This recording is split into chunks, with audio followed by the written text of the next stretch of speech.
Hello, Sarah Klein here, back for another asana breakdown. Today we're going to break down Utthita, Hasta, Padangusthasana.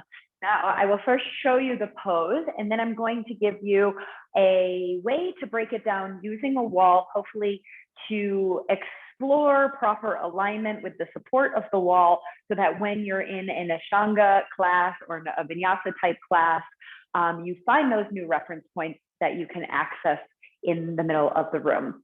So the breath count for in the Ashtanga system is with an inhale, you straighten the leg. Now that might take time. You are always welcome to bend the knee, grab the inner edge, and watch as you zip the inner thigh to the arm, you're gonna lengthen through the spine. So you're using the inner thighs to grow long through the spine, and then you can straighten. Now, very often we see this hip valley girl out.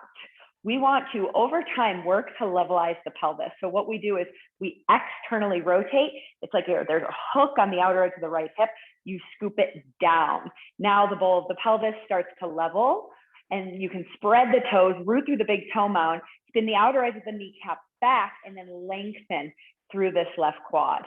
And then the spine will grow long through this right foot. So you want to push through the big toe mound, pinky toe mound, and then kind of pull back so you integrate your right shoulder into the socket. Again, maintaining that external rotation, strength and stability in the leg. And then, as is appropriate, spilling through the pelvis, lengthening through the front line of the spine.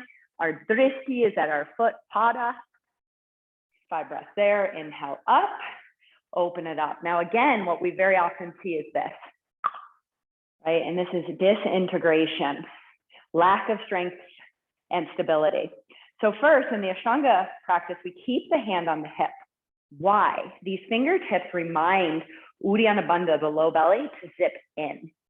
Now, the outer edge of this hip externally rotates once again. So it's like there's a hook, you're scooping it down, and then you can integrate the low belly in and up and lengthen through the front line of the spine. And the femur is pulling into the pelvis here as you press through the top or the ball of that right foot. And then what's happening here? You're going to zip in to the midline. Okay, so you would look left, 5 breaths there. Inhale to center, exhale, fold again, and then inhale, we get to hover. Zipping elbows is going to open up the armpit chest, keep the front line of the spine long and strong. Okay, now, whew, that's a lot. We're going to use the support of a wall so that we can explore those subtleties. So you're going to be about, give or take, a leg's distance away from the wall. Left toe, so I'm going to start with my left foot down, my right leg up. The right leg goes up. Now, very often as the right leg goes up, the left toes go out. If the left toes go out, the hips go out. We want to imagine that we're on a bicycle here. Hips are squared off forward. So left toes face forward, right leg goes up. Now from here, we can use our right thumb to cultivate that external rotation. So to first work the joint, we're going to bend the knee. First point of interest, big toe mound. Spread between the toes and really lengthen through the ball of that foot. Bring intelligence into the foot. Then hook your right thumb into the hook, the outer edge of the hip, and externally rotate it. So it's like the outer edge of the hip has a big gold block hanging from it. Then from there, you can start to rake up the quad to straighten up that leg. Now, just this is a lot. We can feel the femur pulling into the hip joint, into the pelvis. And what's a really nice variation is to lift this left arm.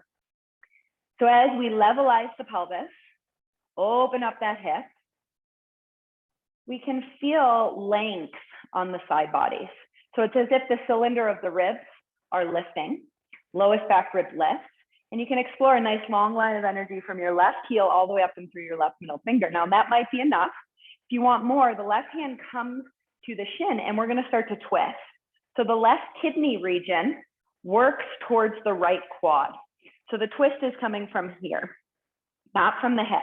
You're going to maintain that external rotation. Draw the low belly in and up, and then as is accessible, you fold. Now, as you fold, very often this happens. We're missing the point here. We want to keep length across the front line of the spine. So as the pelvis spills forward, it's like you're vomiting your spine long, or you can imagine the upper lip looping the big toe. External rotation of the hip, strength and stability in the standing leg. And then if that's going well and the spine is still long, you can wrap your left arm underneath, external rotation, and start to fold. Okay, inhale, come out, slowly unwind and slowly release.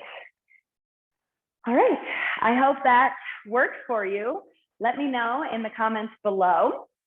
And what we really want to focus on is levelizing that pelvis, keeping the strength and stability of the femur pulling into the pelvis, and then levelizing the pelvis and integrating into the pose. All right, I hope you enjoy. Thanks so much for watching. And as always, leave a comment in the comments below. Have a great day.